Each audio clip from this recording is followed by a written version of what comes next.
Tok Spada. Solusi Pajak Madya Jaksel 2. Assalamualaikum warahmatullahi wabarakatuh. Waalaikumsalam warahmatullahi wabarakatuh. Salam jumpa kembali dengan kami podcast KPP Madya Jakarta Selatan 2 yang informatif, solutif, dan awisom. Keren. Keren dong. Podcast kami sebelum mengakhiri tahun 2024. Semoga kawan pajak sehat selalu dan masih semangat bersama kami. Kawan pajak, salah satu pilar reformasi perpajakan di Indonesia adalah sistem administrasi pajak yang terpercaya serta terintegrasi. Tak lama lagi akan di-launching sistem pajak terbaru yang dikenal dengan Cortex. Per 1 Januari 2025, Cortex tersebut akan diimplementasikan secara nasional. Apa dan bagaimana Cortex tersebut akan kita bahas bersama dengan narasumber-narasumber hebat yang pastinya sudah tidak diragukan lagi ilmunya. Kita sapa dulu sore ini narasumber-narasumber hebat kita. Apa kabar Pak Triwibowo? Alhamdulillah sehat, baik. Bu Irla Safitri. Alhamdulillah sehat-sehat, semangat. Ya, jadi Pak Tri, Mbak Irla, 2025 nanti kan akan di-launching sistem baru, menggantikan dan memperbarui sistem inti Direktorat Jenderal Pajak yang saat ini berlaku. Sistem itu nanti akan dinamakan Cortex. Nah, Cortex itu apa sih Pak Tri? Iya, saya nih. Iya. Iya, pembukaan saya dulu ya. Iya dong. Jadi Cortex itu, baik saya sapa dulu kawan pajak ya. Selamat sore kawan pajak sekalian. Semoga dalam keadaan sehat walafiat dan juga lancar semua ya pekerjaan dan urusannya. Baik, menjawab tadi pertanyaan Pak Faisal. Cortex itu merupakan sistem inti administrasi layanan Direktorat Jenderal Pajak yang memberikan kemudahan bagi wajib pajak. Sistem ini dirancang untuk mengedepankan fungsionalitas. Ya. Yang kedua, Cortex itu mengintegrasikan berbagai layanan yang selama ini sudah ada, yang ada di DJP Online, ya diantaranya Innova, pembayaran, EOI, dan segala macam lah yang ada di dalam situ. Cortex ini, Mas Faisal, ada dua tampilan, dua sisi ya, dua wajah. Yang pertama itu untuk wajib pajak dan yang kedua untuk kita. Jadi selain wajib pajak ini kita juga harus belajar tentang Cortex juga nih, karena nanti semua pekerjaan terkait pelayanan wajib pajak diselesaikan lewat Cortex yang selama ini sudah berlangsung diganti dengan Cortex. Begitu ya. Kemudian untuk wajib pajak itu ada tersedia di portal wajib pajak, itu yang akan memberikan kemudahan pembuatan akun wajib pajak dalam rangka memberikan kenyamanan akses layanan. Ya. Jadi nanti itu akan terintegrasi dan terpersonalisasi ya, sesuai dengan kebutuhannya para wajib pajak. Kemudian melalui akun wajib pajak, pelaksanaan hak dan pemenuhan kewajiban, ya, diantaranya pendaftaran, pembayaran, ya, pelaporan, itu dapat dilakukan secara digital. Jadi sudah nggak ada lagi yang tidak digital, kertas manual itu nggak ada ya. Secara digital, borderless, termonitor, dan terintegrasi. Cortex ini disiapkan dalam dua bahasa nih. Baru ya Pak ya? Ya, kalau di Online masih satu bahasa ya. Satu bahasa, Indonesia aja. Jadi ada bahasa Indonesia, ada juga bahasa Inggris. Jadi mungkin kawan pajak yang kantornya banyak ekspat, sudah terbiasa dengan bahasa Inggris, nyaman dengan bahasa Inggris, ya silahkan gunakan Cortex-nya dengan memilih versi bahasa Inggrisnya. Begitu, keren ya, gitu ya Pak Faisal. Kurang lebih begitulah ya. Jadi pada dasarnya kedepannya lebih mempermudah wajib pajak ya Pak Tri ya. Nah, ketika wajib pajak itu mau mengakses Cortex, itu hal-hal apa saja Mbak Irla yang perlu disiapkan? Oke Pak Faisal dan kawan pajak, jadi tadi sudah dijelaskan Cortex itu apa. Dan sekarang ketika kawan pajak ingin mengakses Cortex, jadi harus dikedepankan dulu keamanan dan kenyamanan penggunaan akun wajib pajaknya, sehingga hanya wajib pajak, pengurus, kuasa yang berhak saja yang dapat mengakses akun masing-masing, Pak Faisal. Jadi sudah tidak ada lagi penggunaan satu akun secara bersamaan. Nggak ada lagi sharing-sharing password ya, nggak boleh itu. Jadi nanti Pak akunnya tertentu. Terus ketentuan akses manajemen yang disiapkan Cortex itu antara lain bagi wajib pajak orang pribadi, dia bisa berperan sebagai diri sendirinya atau sebagai wakil, pengurus atau kuasa wajib pajak sesuai dengan role akses yang diberikan. Untuk pelaksanaan hak dan kewajiban badan atau instansi pemerintah hanya dilakukan melalui wajib pajak orang pribadi yang ditunjuk oleh PIC utama, yang juga dapat dilakukan oleh wakil kuasa atau PIC tempat kegiatan usaha yang telah diberikan akses. Ya, terus wajib pajak badan atau instansi pemerintah, ingat hanya satu yang ditunjuk sebagai PIC utama, super user. Dan PIC utama inilah yang memberikan akses sesuai kebutuhan kepada wakil dan atau kuasanya. PIC utama juga dapat menunjuk dan memberikan akses sesuai kebutuhan kepada PIC untuk tempat kegiatan usaha atau PIC tempat kegiatan usaha, karena sudah cabang udah nggak ada ya, sekarang digantikan oleh NITKU, nomor identitas tempat kegiatan usaha. Itu Pak Faisal untuk hak aksesnya. Oh baik, berarti kedepannya keamanan informasi yang dimiliki oleh wajib pajak orang pribadi tersebut lebih terjamin ya. Pak Tri, ketika wajib pajak itu sudah mau menggunakan aplikasi Cortex, wajib pajak kan saat ini sudah terbiasa dengan DJP online untuk pelaporan dan pembuatan misalnya bukti potong dan lain sebagainya. Nah, hal-hal yang perlu dipersiapkan oleh wajib pajak untuk mengakses Cortex itu seperti apa Pak Tri? Ya, baik Pak Faisal, Bu Irla. Tentang ini ya, yang persiapan ya. Jadi memang inti podcast kita hari ini adalah persiapan ya sebenarnya. Karena waktu sudah kurang lebih berapa hari lagi nih? 13 ya. Hari kerja.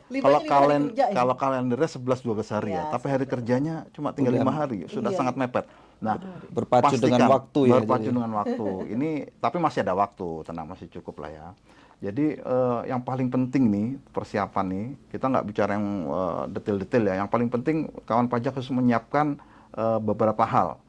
Yang pertama harus dipastikan nih akun DJP online yang selama ini ada itu bisa diakses aktif ya. Kemudian data-datanya sudah update, lengkap dan update, juga valid. Nah, diantaranya apa sih? Identitas utama wajib pajaknya, kemudian nomor ponsel kontaknya wajib pajak, alamat emailnya ya. Kemudian terkait sama identitas penanggung jawab tuh atau nanti yang akan jadi PIC ya, PIC utama ya.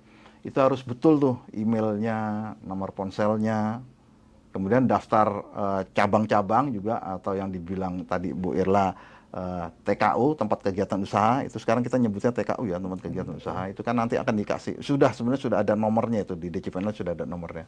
Kemudian juga dipastikan dokumen pendirian juga sebenarnya sudah benar, mungkin ada perubahan akte perubahan dan sebagainya harus disampaikan ke KPP ya. Jadi selama ini kebenaran-kebenaran itu suka banyak diabaikan. Kadang namanya sharing password yang tadi dibilang. Nomor apa dulu kita mengandalkan Evin ya. Evin mau sampai kesebar kemana-mana. Pegawai yang sudah pindah masih nyantel itunya nomor WA-nya, HP-nya masih pakai pegawai yang lama. Jadi dibetulkan mumpung belum berjalan ya. Tadi juga ada yang telepon tuh minta Pak gimana merubah email dan nomor HP ke PIC ya. Kan ada Evin bisa dirubah di situ, lupa password ya. Nanti dirubah dimasukkan email yang benar, nomor HP yang benar. Jadi mumpung masih ada waktu, kita semua yuk persiapan gitu. Kurang lebih itulah hal-hal yang harus dilakukan. Nah, Bu Irla. Ketika nanti per 1 Januari 2025 kan Cortex sudah akan di launching secara nasional ya. Nah, apa yang harus dilakukan oleh wajib pajak? Oke, Pak Faisal dan kawan pajak semua. Jadi ketika nanti Cortex sudah boleh dipakai nih ya, sudah per 1 Januari 2025, maka hal pertama yang perlu dilakukan bagi WP yang telah memiliki akses DJP online-nya adalah lakukan reset password, Pak Faisal. Karena apa? Karena akun DJP online dengan akun Cortex itu berbeda. Berbeda sistem. Jadi tidak akan nyambung nih antara password di DJP online dengan di Cortex. Jadi lakukan reset password. Passwordnya boleh sama, tapi lakukan reset dulu ya di akun Cortex. Terus bagi WP yang belum memiliki NPWP, silahkan klik New Registration, daftar di Cortex. Karena tadi Cortex sudah menggabungkan beberapa aplikasi. Jadi yang belum memiliki NPWP, daftar NPWP-nya di Cortex di New Registration. Terus bagi WP yang sudah memiliki NPWP namun belum memiliki akses DJP online sebelumnya, silahkan ajukan Digital Access Request di Cortex. Jadi itu semua yang bisa wajib pajak lakukan. Jadi yang udah pernah silahkan di reset passwordnya.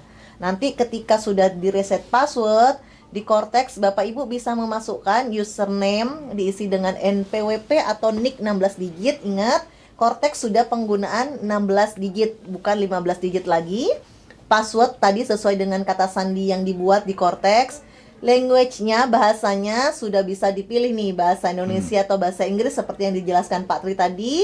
Dimasukkan kode keamanan, CAPTCHA, dan baru bisa login. Itu Pak Faisal penjelasannya. Iya. Pertama kali yang Ini dilakukan. keren ya, mulai mendaftar NPWP aja dari sini. Iya, jadi satu Pak. Dari A sampai Z semua ada di Ada di Cortex. Cortex. Wah, luar biasa ini. Jadi Cortex itu kan seperti yang tadi dijelaskan ya Pak, mengintegrasikan Iya, semua iya. layanan-layanan Menggabung perpajakan yang tadinya ada di beberapa menu, ada Pisah-pisah. beberapa Bisa channel. kanal disatukan di dalam Cortex. Iya. Wah, keren nih. Harusnya dari dulu ya. Iya. Ya, namanya reformasi. Reformasi Iya. perpajakan. Sekian kali nih. Iya. Jadi Cortex ini kan sistemnya berbeda dengan DJP online. Betul. Sehingga harus dilakukan password, reset password. Reset password, Iya. betul. Nah, ke depan ketika sudah dilakukan reset password Pak Tri, bagaimana penggunaan akun Cortex tersebut, Pak Tri? Ya, baik Pak Faisal dan kawan pajak semua. Ini lagi nih, yang baru lagi nih. Ya, ini konsepnya banyak baru ya. Konsep yang baru yang benar-benar kita juga baru tahu. Oh, ternyata beda sekali dengan DJP online. Selama ini kita mau lapor, contoh yang simpel, mau lapor SPT tahunan badan, ya bukalah NPWP badan, login dan sebagainya. Kalau di Cortex nanti tidak. Jadi kita masuk pakai login PIC. Ya, tadi Bu Irla sudah sampaikan. Jadi pakai login PIC.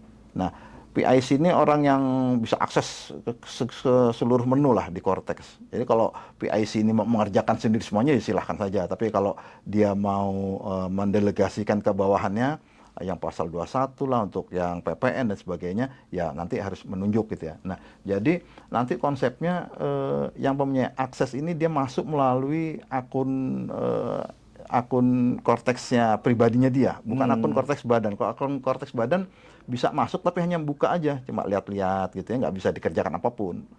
Kalau file itu nggak bisa diedit, nggak bisa diapain lah gitu. Jadi masuk pakai ininya pribadinya dia, entah dia sebagai PIC atau orang yang ditunjuk oleh PIC tadi dapat penugasan gitu ya.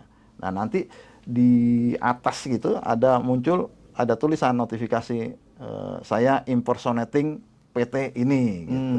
Jadi dia mewakili PT itu mengerjakan pekerjaan PT itu. Jadi mengerjakan kerjaan-kerjaan itu ya memang orang-orang gitu loh, bukan badan. Badan bisa lapor SPT kan nggak mungkin. Jadi badan yang Jadi badannya sebagai cangkang aja ya? badan hanya wadah aja gitu. Yang mengerjakan ya orang. Termasuk nanti yang sign ya orang pribadi itu gitu. Jadi selama ini berubah 180 derajat ya konsepnya ya. Seperti itu. Jadilah pakai menggunakan konsep impersonating gitu. Kurang lebih gitu kawan pajak. Kemudian apa lagi ya? Yaitu tadi PIC bisa mendelegasikan beberapa tugas pekerjaan itu, kan nggak mungkin ya direktur utama ya mengerjakan laporan-laporan. Pasti ada tax admin, ada timnya atau bagian finance itu ya. Nanti Atau dia diberikan ke kuasa juga bisa ya? ya, atau yang biasa selama ini menggunakan konsultan, nah dia bisa menunjuk tuh nanti. Sebenarnya kita ingin kasih contoh, tapi kita inilah ya, ini hanya persiapan ya. Jadi dia berikan kuasa itu bisa ke konsultan, nanti konsultan, dan itu juga dibatasi masing-masing sesuai dengan ditunjuk. Kita ngerjakan apa ya sebatas itu, dia nggak bisa mengerjakan pekerjaan yang lain. Gitu ya, terbatas. Makanya tadi dibilang segi keamanannya ini luar biasa, lebih Dikedepankan. betul dikedepankan. Nah, terus satu lagi nih, tadi kita bicara untuk assign dan sebagainya perlu sertifikat elektronik. Nah, sertifikat elektronik yang selama ini ada itu sudah nggak dipakai nanti di Cortex. Kedepannya sudah nggak digunakan lagi itu. Kecuali untuk memperbaiki laporan-laporan yang lama ya, yang masih sebelum Cortex nih, itu masih. Oh, jadi sertifikat elektroniknya ini nanti per PIC harus ada ya? Per orang, iya. Per Bahkan orang, jadi untuk mengakses ini, untuk mengerjakan tugas-tugas ini harus si person ini tadi kan, impersonating ya. Nah, itu harus punya sertifikat digital. Bahkan yang tidak ditunjuk untuk mengerjakan pekerjaan pun, sebenarnya semua kita ini yang punya NPWP harus punya ini sertifikat digital. Kenapa? Kita punya kewajiban lapor SPT, minimal SPT tahunan deh. Ya, orang pribadi ini ya kayak kita lapor SPT kita sendiri. Nanti juga pakai ini Cortex dan harus punya sertifikat digital gitu. Nanti sertifikat digital Pak, kita bahas. Wah, tambah seru nih kawan pajak nih. Banyak hal-hal yang baru terkait ya, dengan Cortex ini. Jadi dikenalkanlah apa itu namanya impersonating ya. Impersonating. You're thoroughly impersonating. Kamu nanti ya. Anda impersonating PT apa gitu. Iya. Jadi kawan pajak ketika nanti ada satu orang wajib pajak orang pribadi yang dia mempunyai atau bertanggung jawab beberapa perusahaan. Betul. Nah, itu kan tidak dimungkinkan dia ada impersonating banyak perusahaan gitu ya. Jadi kawan pajak pastikan ketika impersonating tidak salah memilih PT iya, yang betul. akan diwakili. Betul. Ketika sudah login, maka kita membuka data Cortex. Menu apa saja di Cortex itu Bu Irla yang menjadi reformasi sistem DJP? Biar kita paham. Oke, kawan pajak dan Pak Faisal ya. Jadi sebenarnya kalau mau mencoba Cortex nanti kawan pajak bisa datang ke KPP, karena yang bisa mengakses prototype atau dummy-nya itu hanya di KPP. Ya, minimal kami sebutkan ya. Jadi ada tadi konsep impersonating, ada beberapa menu antara lain di bagian kiri. Jadi di bagian kiri layar itu ada tinjauan 360 derajat. Pak Faisal. Jadi apa yang ditampilkan oleh sistem Cortex itu sesuai dengan data yang ditampilkan ke wajib pajak dan data yang ditampilkan di pegawai pajak. Tadi sudah disampaikan ada 2 tampilan. Jadi itu tampilannya sama. Jadi data-datanya sudah tidak ada yang disembunyikan. Jadi wajib pajak yang berhak sudah bisa mengetahui data-datanya. Itu ya. Terus ada antara lain apa datanya? Ada ikhtisar profil wajib pajak, informasi umum, alamat, detail kontak pihak terkait, objek PBB ini yang baru, nanti objek PBB di kewajibannya di pusat ya. Terus ada clue, detail bank dan seterusnya. Terus di bagian atas ada icon dokumen yang menjadi pop-up atau pemberitahuan jika ada dokumen masuk. Jadi bisa menerima berkas dari DJP, WP menerima berkas dari DJP. Nanti aturan mainnya di PMK 81 Pak Faisal, PMK 81 2024. Jadi bisa menjadikan email itu sebagai tempat penerimaan dokumen dari DJP. Jadi ada pop-up-nya, ada icon dokumennya. Dokumennya apa aja? Misalnya surat ketetapan, SP2DK. Juga bisa menjadi pop-up penerimaan berkas dari proses pelaporan SPT. Misalnya billing, bukti penerimaan elektronik, dan seterusnya. Terus di atas juga ada icon lonceng sebagai notifikasi masuk terkait akun Cortex kawan pajak. Jadi notifikasi-notifikasi yang masuk ke akun Cortex kawan pajak ada notifikasinya di lonceng itu. Terus di bagian atas ada beberapa menu. Jadi tadi sudah pengintegrasian beberapa sistem. Jadi ada menu portal saya, e-faktur, e-bupot, surat pemberitahuan, pembayaran, buku besar, layanan wajib pajak, manajemen akses. Soal sering ditanya, pertukaran informasi. Jadi ada beberapa menu. Jadi sudah Cortex ini menggabungkan beberapa aplikasi DJP terpisah jadi satu. Pasti lebih efisien. Begitu Pak Faisal. Iya, sangat lengkap ya menu-menu yang Iya, ada di Cortex betul. tersebut. Jadi Cortex ini diibaratkan satu aplikasi untuk semua hak dan kewajiban yang akan dilakukan oleh wajib pajak di bidang perpajakannya. Jadi nggak sabar. Iya, pengen lihat. Jadi sampai FIQ pun ada di situ tadi ya. Ada di pajak.go.id, FAQ-nya ada Pak. Ada juga. Bisa dicek. Nah Pak Tri, selain menu-menu yang ada di Cortex, tolong dong spill lagi terkait Cortex nih, adakah yang Apa ya? perlu kita sampaikan kepada wajib pajak? Tadi kan Spill. Bapak sudah sebut sertifikat tuh, Oh Pak. iya, Boleh dong? Oh iya, yang terkait sertifikat ya. Iya. Yang tadi saya sudah bilang sertifikat elektronik yang selama ini dipakai oleh wajib pajak ya untuk melapor ibu pol unifikasi atau bahkan untuk pelaksanaan kewajiban ini PPN ya buat e-faktur itu sudah nggak berlaku. Nanti tadi kita udah bahas ya, yang kepake itu adalah sertifikat per person itu tadi, entah dia sebagai PIC atau orang yang ditunjuk, karena impersonating soalnya. Ya, betul. Nah, itu gimana cara membuat sertifikat elektroniknya bagi yang sudah punya nih. Selama ini kan sebenarnya sertifikat elektronik itu sudah ada. Kayak kami juga sudah punya ya sertifikat elektronik. Ada yang memproduksi providernya itu ada yang dari BSSN, BRIN, Peruri dan sebagainya. Kalau memang kawan pajak sudah punya, kita sudah punya itu, ya itu bisa digunakan. Nanti tinggal dicantelkan, dimasukkan di menu Di korteksnya. korteksnya, ini loh nomornya ini gitu. Tapi kalau belum punya nih, banyak juga yang belum punya ya. Nah, DJP menyiapkan. Jadi DJP menyiapkan untuk pembuatan sertifikat elektronik atau sertifikat digital itu ya. Ada di namanya kalau produknya DJP ini apa? Kode otorisasi DJP atau KO DJP kalau disingkatnya. Nah, itu bagi yang belum punya. Di antara yang tadi saya sudah sebut ada BRIN, BSSN, Peruri dan sebagainya. Bisa, DJP akan mengeluarkan itu. Kawan pajak bisa mendaftar sertifikat digital. Gimana Pak Faisal? Iya, jadi kedepannya kita sebagai wajib pajak mau nggak mau Iya, harus mempunyai punya sertifikat digital. sertifikat Betul. digital untuk menandatangani elektronik ya. Betul. Apa-apa yang akan kita sampaikan terkait dengan pelaporan SPT orang pribadi. Betul. Ini terakhir nih Ibu Irla, Oke. sebelum kita tutup, ada nggak hal-hal yang belum tersampaikan pada saat tadi kita diskusi terkait Kortex ini? Jadi ada lagi menu baru Pak Faisal, kawan pajak. Jadi sekarang tuh yang baru namanya deposit pajak ya. Karena nanti pelaporan SPT itu berbeda alurnya ya. Dulu kan Bapak Ibu bisa bayar dulu pakai billing sendiri terus lapor SPT gitu ya. Nanti itu harus buat bukti potong dulu, faktur dulu, terbentuk SPT baru lakukan pembayaran. Pembayaran sekarang sudah tidak bisa di depan. Nah, untuk mensiasatinya, Kortex ini ada deposit pajak. Jadi kawan pajak bisa pakai fitur deposit pajak agar WP dapat melakukan pembayaran lebih dulu sebelum kewajiban pajaknya timbul, Pak Faisal. Jadi konsep deposit pajak ini menurut definisi adalah pembayaran pajak yang belum terikat ke satu jenis pajak tertentu, Pak Tri. Jadi penggunaan deposit pajak dalam pelunasan pajak ini dapat membantu WP mencegah dari sanksi keterlambatan bayar. Jadi nanti sistemnya melalui mekanisme pemindah bukuan otomatis di sistem Kortex. Terus pemindah bukuannya tercatat di taxpayer ledger, buku besar wajib pajak di Kortex. Terus menggunakan opsi deposit itu baru bisa muncul ketika saldonya mencukupi.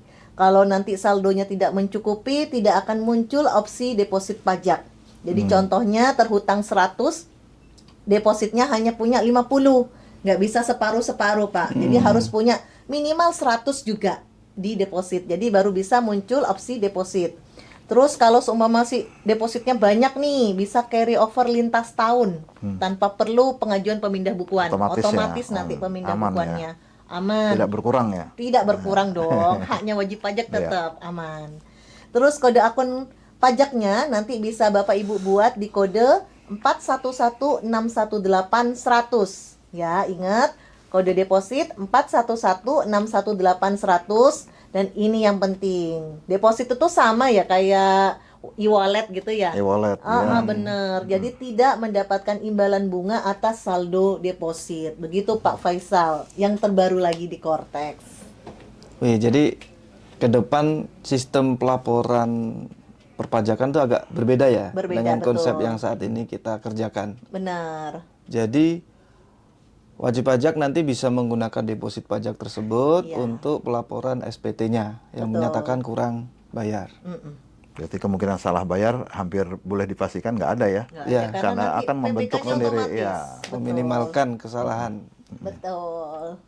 salah setor, salah masa gitu udah. Dan biasanya. deposit pajak ini ternyata bisa dipakai untuk pembayaran ketetapan pajak ya, Bisa. Bu Irla ya. Oh, jadi Oh, tadi ya tidak mengikat. Tidak mengikat, Tidak belum mengikat. betul. Dan itu uangnya kalau nggak salah sudah masuk kas negara, jadi Benar. tanggal deposit itu tanggal pembayaran wajib Benar. pajak ya. Iya. Karena oh, jadi tidak ada keterlambatan. Tidak lagi ada bayar. keterlambatan. Jadi Cortex ini paket lengkap ya, kalau paket diibaratkan super lengkap kalau saya bilang. satu aplikasi untuk semua.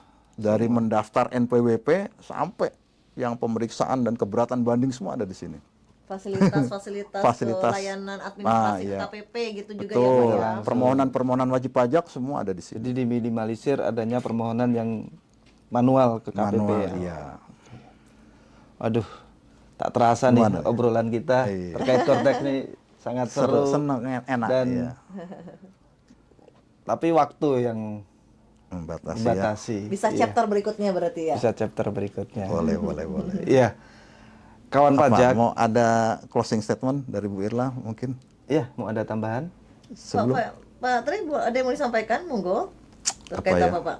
ya tentang NIK ya, NIK 16 digit itu ya. Ini yang paling penting buat wanita yang nikah, yang selama ini dia juga punya NPWP sendiri gitu. Kalau mau melaksanakan kewajibannya ikut suami, bergabung dengan suami ya, jadi penghasilan nanti si istri ini bukti potongnya kalau hanya satu pemberi kerja kan tidak dihitung ya seperti final gitu ya. Ini harus digabung di FTU Family Tax Unit si suami. Sudah link menjadi bagian keluarga karena FTU itu satu kepala keluarga, satu kakak itu ya satu Kewajiban. NPWP satu kewajiban, menyatu ya satu kesatuan. Dan nanti NPWP si istri yang dihapus.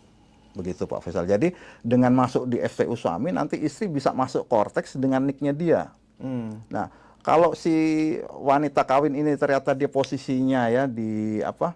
Di perusahaan dia ditunjuk sama pimpinannya untuk melaksanakan, oh ibu, umpamanya Ibu Irla lah kerja di suatu perusahaan, Bu Irla nanti handle PPN-nya, nggak bisa masuk kan, nggak mungkin pakai NPWP suami, pakai NIK suami, harus pakai NIK-nya. Nah NIK ini kalau FTU-nya tidak nyambung dengan suami, nggak bisa. Termasuk bukti potong juga nggak bisa dibuat ya. Beberapa kali kejadian ya, wajib pajak konsul ke kita kok nggak muncul, nggak dikenali NIK-nya, karena NIK-nya dia belum nyambung dengan NPWP si suami, FTU suami di DJP online suami itu dibereskan sementara ini bisa di DJP online di profile gitu ya, yang keluarga. Jadi kawan salah pajak dan wajib pajak jangan lupa untuk memadankan NPWP dan NIK-nya, kemudian mengisi juga Family Tax Unit ya. Family Tax Unit, dilengkapi data-datanya dengan benar ketika nanti akan dipergunakan, jadi tidak terhambat. Betul. Gitu. Mungkin ada Itu tambahan sih, dari Bu Irla, Yang tambahan paling apa? tadi email sama HP aja sih Oh, Pak. validnya, iya. valid. Tambahannya. Faisal, Pak Tri, email sama HP silahkan dipastikan lagi sudah valid, aktif. Ya udah, nanti kalau Cortex-nya jalan sudah bisa tinggal langsung di reset password. Itu aja sih Pak. Dan satu lagi Pak Faisal, Apa, jangan khawatir nih kawan pajak, kalau ada kendala atau apa, banyak channel-channel untuk konsultasi ya. Oh iya benar. Dan ini semua borderless. KPP kita terima konsultasi dari manapun, KPP manapun bisa menerima ya wajib pajak konsultasi. Ya. terdaftar. Iya, jangan Iya. khawatir lah. Jadi Terkait Cortex Pak, bisa di pajak.go.id, Cortex, nanti semua materi XML, materi FAQ di situ, oh iya, terus pertanyaan-pertanyaan yang sering YouTube, ditanyakan ya, benar, itu ada. terkait Cortex. Terus di YouTube Pak Faisal sudah banyak ya yang diterbitkan Yang beredar oleh ya. Kantor Pusat, DJP, jadi Bapak Belajar Ibu dari situ bisa ya? Bisa, jadi mungkin ada yang kurang di kita ya ketika menyampaikan, bisa belajar dari YouTube-nya Direktur Jenderal Pajak.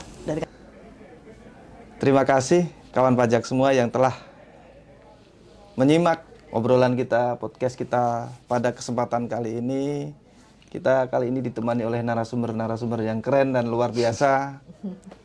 Terima kasih Pak Tri Wibowo, Sama-sama. terima kasih Bu Irla, Terima kasih. Putri Sami-sami. Safitri. Sampai ketemu kembali di podcast Mat Selada selanjutnya. Tok tok tok, Spada, Solusi Pajak Madya Jaksel 2. Saya Faisal pamit, Pak Tri Wibowo dan Ibu Irla pamit. Mohon maaf apabila ada kekurangan. Wabillahi taufik wal hidayah. Wassalamualaikum warahmatullahi wabarakatuh. Waalaikumsalam warahmatullahi wabarakatuh. Terima Sampai kasih. bertemu kembali kawan pajak.